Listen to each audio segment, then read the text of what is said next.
Hi, this is Jamey with Stonemaier Games, and today I'm going to talk about stretch goals. Stretch goals are a big topic. I'm going to try to condense it down to about 2 or 3 minutes. I would highly recommend going to my blog and checking out the current state of stretch goals. It's a blog entry that goes over all the different options that you have for stretch goals with examples from specific projects.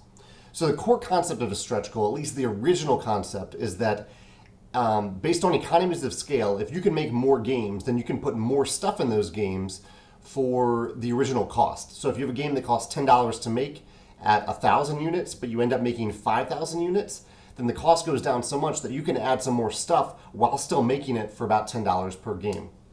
And this manifests in a lot of excitement and a feeling of togetherness and community for backers in a project because they feel like they're working together towards these common goals.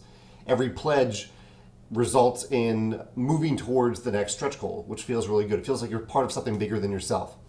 It's also really exciting to show up on a project page as a backer and see a lot of either achieved stretch goals is really exciting and unachieved stretch goals because you see the potential there and you see that you're making a difference. For stretch goals, I would highly recommend planning and budgeting in advance for stretch goals for the vast majority of them, but also leaving yourself flexible enough to respond to backers' wants and needs and desires. You can't say yes to everything. In fact, you should say no to pretty much everything, but you can still listen to their ideas and find what works and what works within your budget. But be very, very conscious of that budget throughout the process because adding a stretch goal that costs too much could really, really hurt you in the long run if you can't end up affording it.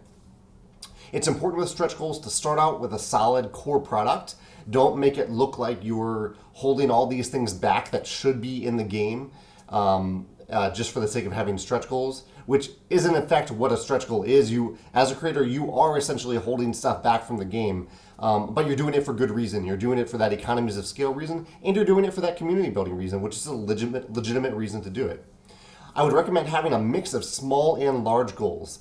Like you might have, like it looks nice on a project page to say, we're going to add 3 new cards, especially if all the art on those cards is unique. That looks nice. But it's also really exciting to have that big stretch goal. Where you're adding a new miniature, or you're adding a new mechanism, or something bigger than just a few cards. So I recommend having a mix of large and small. My preferred, and there are a lot of different methods. My current recommended method of doing stretch goals, so that you're not limited by the retail release of the game, is to have a Kickstarter version of the game and a retail version of the game. And all the stretch goals go in the Kickstarter version and are separated into an expansion that you can sell separately later. Whether they're added to an expansion or whether they are themselves an expansion that you add later. Separate that content and sell it separately later. Don't make it exclusive.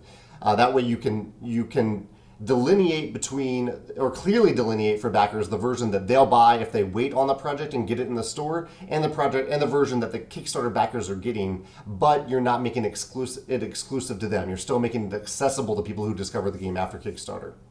Last, one of the big things about stretch goals is day one. It's really hard to calculate what your project will do on day 1, or on day 3, or on day 5, or on day 20. So I highly recommend revealing stretch goals in batches of maybe about 3 at a time.